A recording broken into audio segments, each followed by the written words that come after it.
avait tellement honte d'être occupé par nos ennemis de longtemps que je me suis promis de lutter contre l'occupant.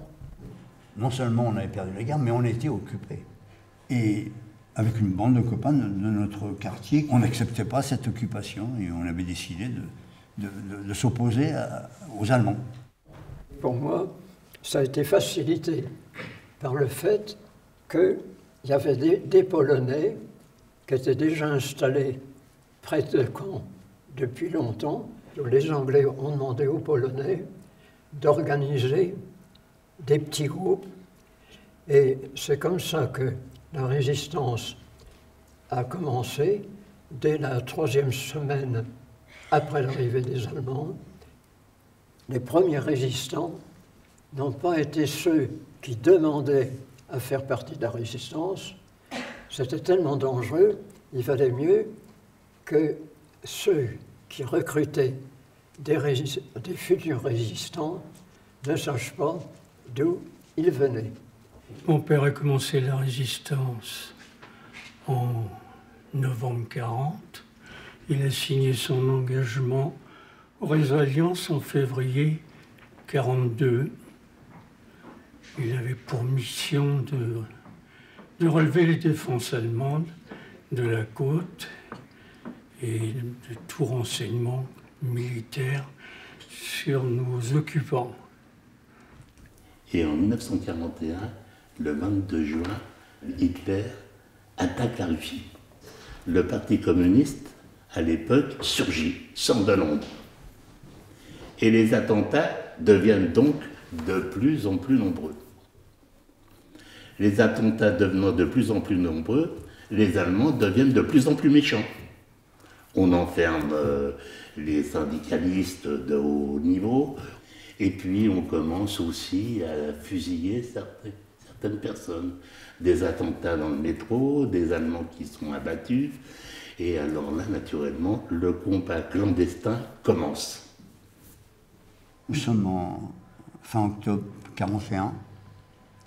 Là, le couvercle est retombé sur la France, l'occupation se fait sentir. J'ai eu à travailler sur des énormes portes, très épaisses, en chêne. Ces portes étaient destinées à la maison d'arrêt de Caen. Donc, une fois ces portes réalisées, j'ai été désigné pour accompagner le gars qui était en charge de la pose de ces portes. On a été fouillés 2 fois par 2 sentinelles différents. Arrivé à ma hauteur, le prisonnier sort sans sa gamelle, qui je reconnais le peintre décorateur qui avait été arrêté quelques jours avant. Il a levé la tête et il m'a reconnu, bien entendu. Ah, vous savez, dans un regard, il se passe beaucoup de choses. Hein. On ne parle pas, mais c'est presque un... J'ai su qu'il aurait voulu me voir, il avait quelque chose à me dire, mais leur porte s'est refermée. Je suis resté pantois et j'ai dit, bon, je ne pouvais rien faire. Mais c'était sans compter avec le bagnard. Il avait vu l'échange de regards que nous avions eu. Et il me dit, tu connais le gars d'en face. Alors, là, attention, la Providence aurait voulu que je dise non. Enfin, je ne sais pas qui il était, lui, pour qui il roulait. Hein, je ne l'ai pas eu, hein, ces ennuis. J'ai dit oui, trop content de parler de lui, quoi. Il me dit, il y a quelque chose à te dire. Je dis oui, je m'en occupe.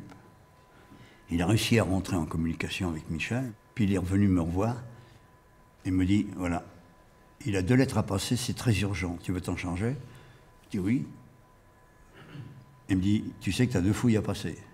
Tes lettres, tu les caches dans tes chaussettes, mais pas sur le côté, derrière. Il y a 50% de chances que les fouilles ne seront que latérales.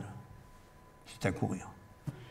Bon, je suis descendu, je me suis présenté à la première sentinelle, il me fouille latéralement. Weg. En allemand, weg, va-t'en. À la 2e sentinelle, juste avant de sortir dans la cour de la prison extérieure, et de la même façon, il me fait qu'une fouille latérale. Et, weg. Donc, j'ai récupéré mon camion. Là, j'arrive à la maison, je sonne, je dis, tiens, je travaillais à la prison, je viens de voir André Michel, je dis ça. il me tire violemment à l'intérieur en regardant derrière moi si je n'avais pas été suivi. Tout ça parce que j'étais dans un réseau de résistance. Ça, je ne le savais pas. Et André Michel était le responsable local du réseau Hector. C'est mon premier fait de résistance sans appartenir à ce moment-là à un réseau. Je suis rentré, si l'on peut dire, officiellement dans un réseau de résistance qui s'appelait Front National. Alors, je vais donc voir le bonhomme et me dit, dorénavant, tu vas faire attention à ce que tu dis. Tu ne me connais pas. Tu vas avoir des contacts avec des personnes. Tu ne les connais pas. Tu ne connaîtras jamais leur nom. Et tu vas te taire parce que ce que tu vas faire, personne ne doit le savoir. Et puis un jour, dans ma boîte aux lettres, il y avait un chiffon. Et puis il y avait une adresse dessus.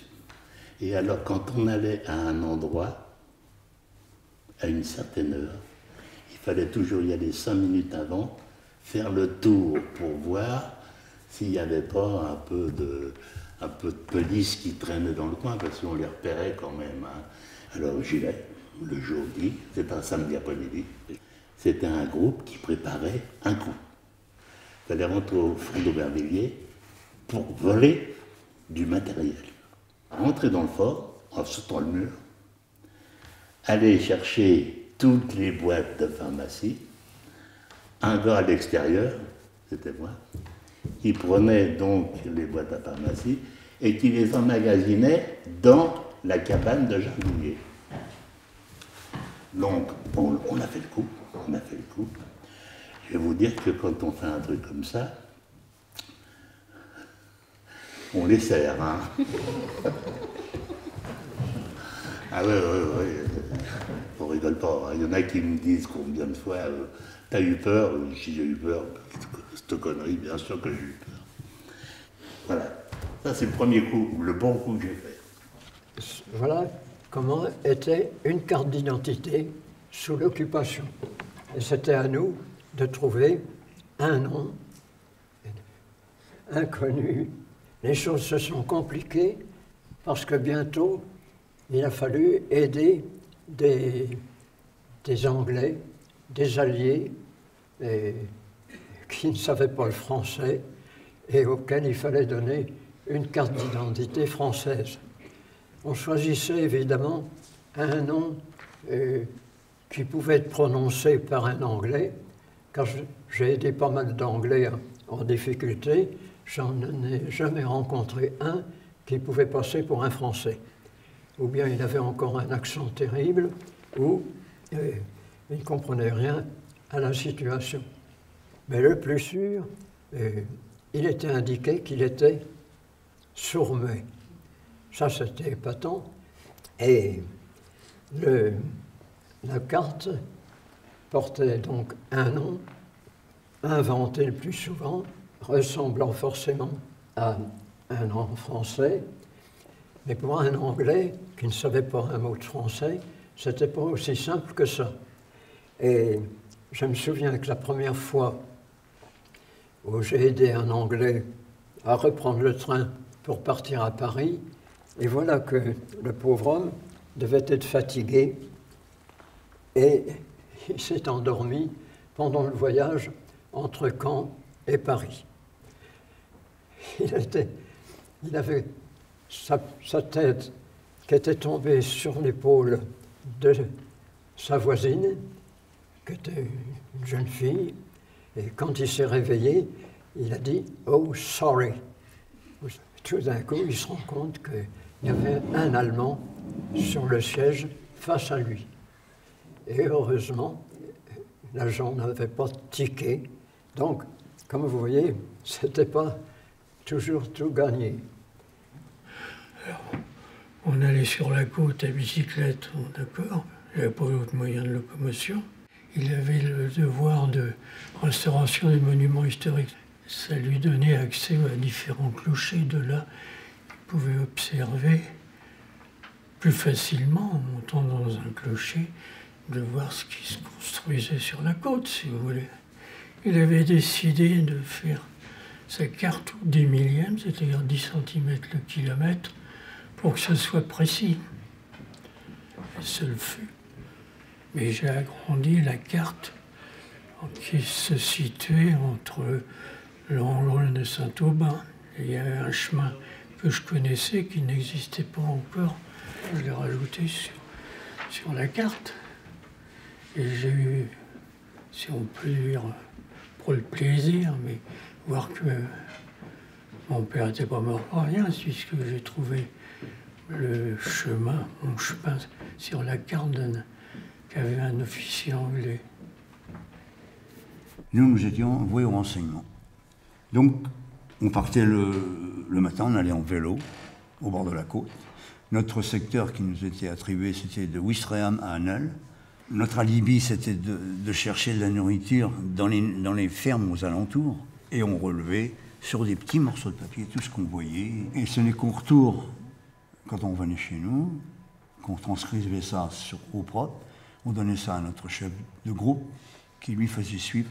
Et vous savez, c'était très cloisonné la résistance. On ne savait pas qui faisait la suite. On appelait ça, à l'époque, on appelait ça les triangles. Mon groupe, à moi, c'était une soixantaine, coupés par petits groupes comme ça. Mais j'avais affaire à un groupe de communistes. Je ne savais même pas. Il ne fallait rien dire à sa famille. C'était plus sûr si personne dans la famille ne savait que vous faisiez partie de la résistance. Et ça, c'était mon cas. Et ce n'est qu'après la guerre que mon père a su que j'avais aidé des alliés de toutes sortes de manières, y compris rassembler des renseignements sur les Allemands eux-mêmes et renseigner les alliés des défenses qu'ils trouveraient le long des plages au moment du débarquement qu'on attendait tous et qui n'est venu finalement qu'au bout de 4 ans. Et dès septembre 1943, il y a eu beaucoup d'arrestations parmi les résistants. Je ne parle pas des otages, mais des résistants. Ça a commencé essentiellement en 1943. Mais la Gestapo était très efficace. Début 1943, le mois de mars, on monte sur la route du Bourget. Il y a 19 camions d'alignés en partance pour l'Italie. Il faut savoir ce qu'il y a dedans. Alors on soulève les vaches, c'était des camions pas chers. Les camions étaient vides. Alors le plus âgé, il dit, mais on ne va pas s'en aller comme ça. On va leur faire une vacherie, hein, on ne peut pas partir comme ça, c'est pas possible. On ouvre les réservoirs à essence, et les paquets de papier à cigarette, on les ouvrait et on jetait ça dans les réservoirs à essence. Alors on a commencé, quand on est arrivé à la Boîtier, on a entendu aboyer les sentinelles, et puis, pam, pam, pam, pam, on nous a tiré dessus. Inutile de vous dire que là, une peur, une envie de courir, hein, c'est le moment de le dire.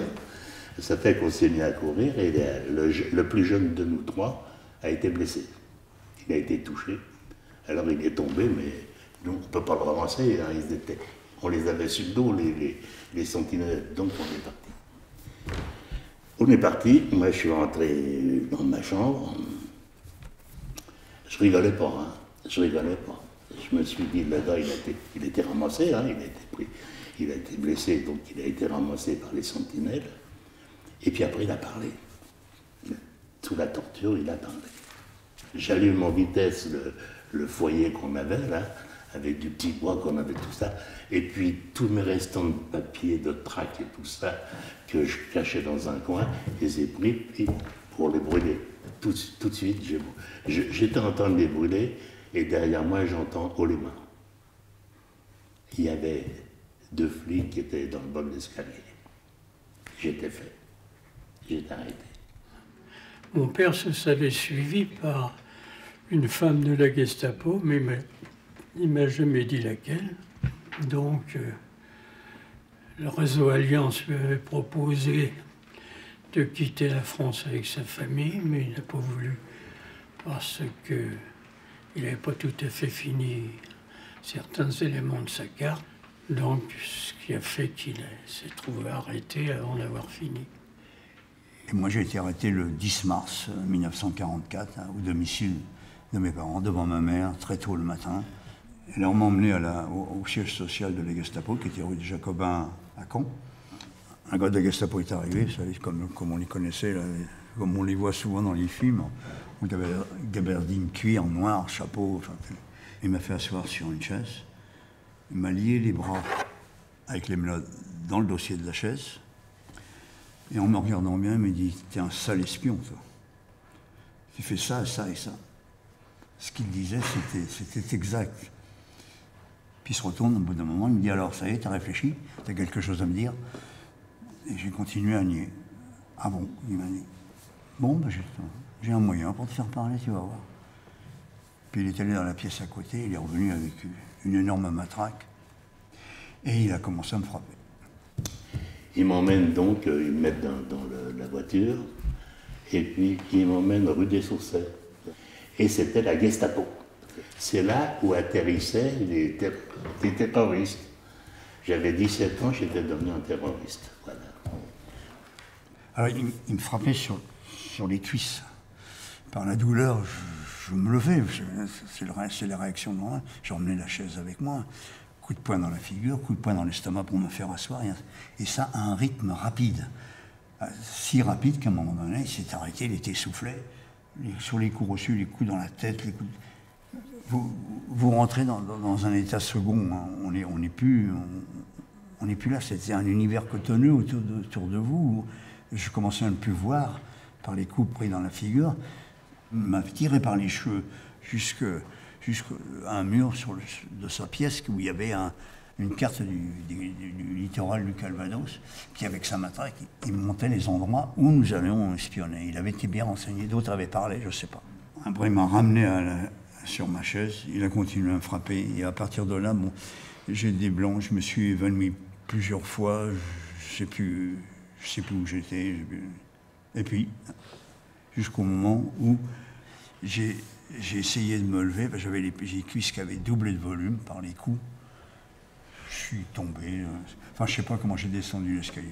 Je m'arrivais en bas, m'a propulsé dans une traction avant et direction la prison. Il y avait un bureau avec un officier allemand, une chemise, et puis il y avait une chaise en face de lui, à peu près à cette distance-là. On m'a attaché et interrogatoire. Une sorte de javet. Bon. Ils m'ont fait une fracture du crâne. J'ai perdu mon oreille. J'ai perdu la moitié de mes dents. Toutes les lèvres. Ils m'ont cassé la pommette. Ça ne se voit pas. Des coups de pied dans des côtes cassées. Tout ça, ça a duré 5 jours. J'aime mieux vous dire que quand le premier coup, ça va. Le premier coup, ça va encore. Mais quand tu as passé au tourniquet comme ça, et puis qu'on recommence à taper dessus, c'est quelque chose de terrifiant. Puis torturé. J'ai des amis qui sont passés dans leurs mains. Bernard Duval, qui était un ancien élève de mon père aux Beaux-Arts, et qui avait été dans la cellule, à côté de celle de mon père, quand ils ont été dans la prison, dans la maison d'arrêt de Caen.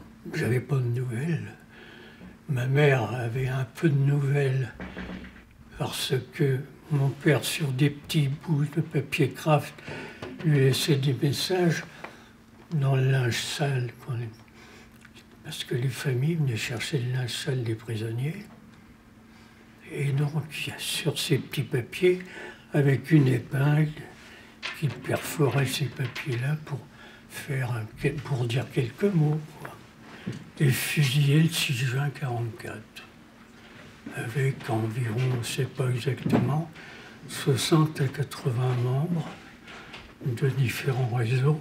Mais nous, on s'est demandé ce qui était devenu mon père, comme d'autres familles des fusillés sans savoir où ils étaient. On ne sait toujours pas d'ailleurs, puisque les corps n'ont pas été retrouvés. Et puis le 4 juin 1944, 2 jours avant le débarquement, nous avons été réunis à quelques 2000 sur la place d'Appel et direction la gare marchandise de Compiègne. Compiègne, c'était le camp de transit. C'est de là que partaient tous les convois pour les camps de concentration, les camps de la mort en Allemagne.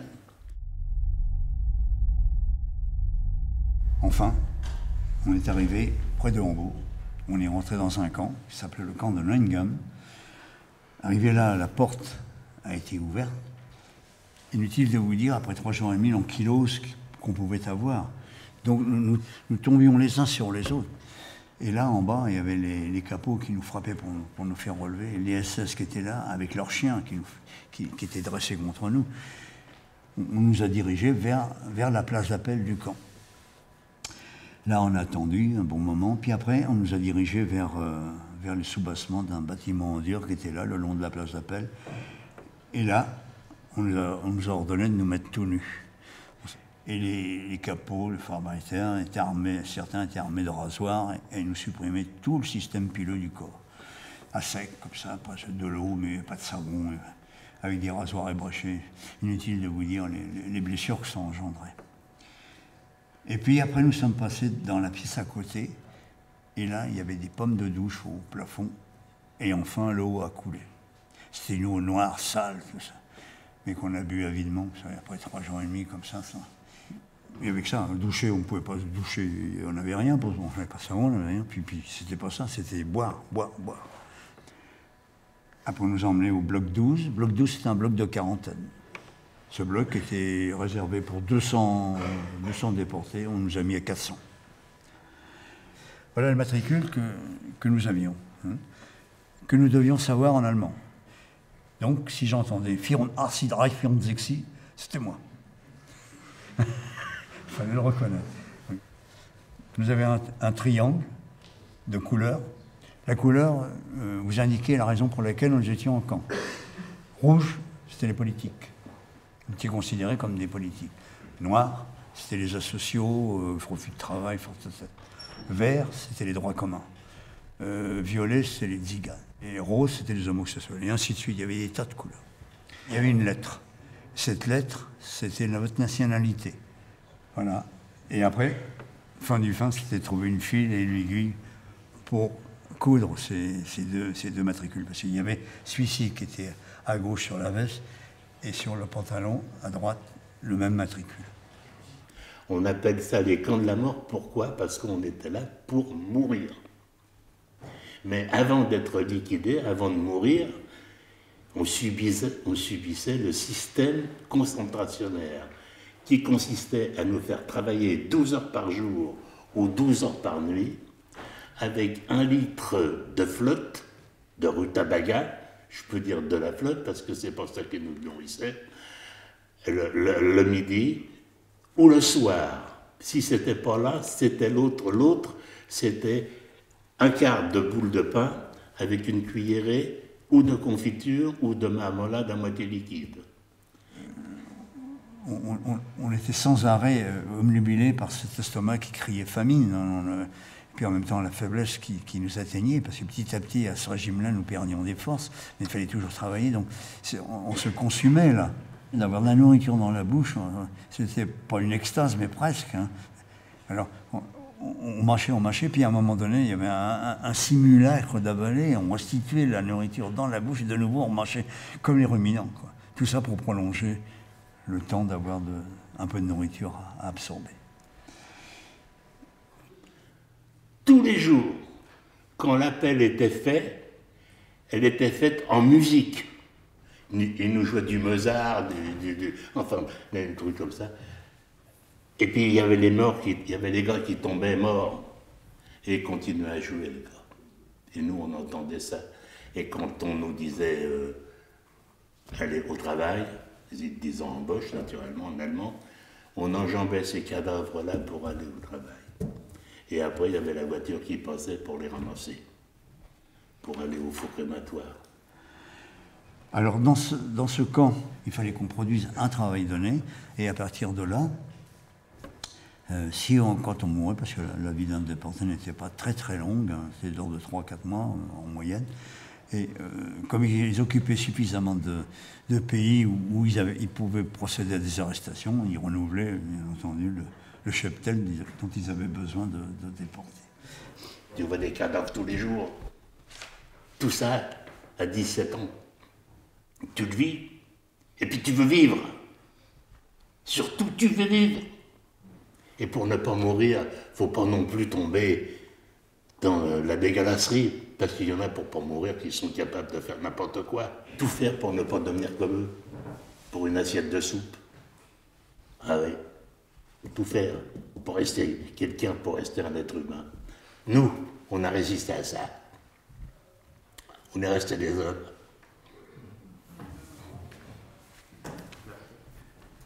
Tu comprends? Sur les instructions que nous avions là, moi j'avais le 65 518, voyez-vous. On est obligé de s'en rappeler. Hein. On était arrivé à 148 000. Il restait 18 000 au camp, plus 1500, 1800 au Révire. Voilà ce qui restait.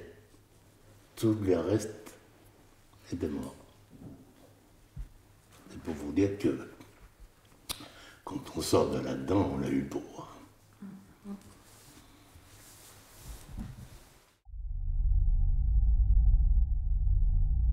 25 avril 1945, au soir, on entendait la bagarre, les roulements, les explosions au loin, on savait que ça approchait, quoi. Et là, on a vu les SS qui étaient dans les miradors s'habiller en civil, jeter leurs affaires militaires par-dessus bord, et puis s'en aller. Mais on assistait impuissants à cela. Pourquoi? Parce que nous étions dans un camp, ceinturé d'une double enceinte de fil de fer barbelé électrifié. Hein, il n'était pas possible de... Donc on a vu les gens, ces gars-là partir.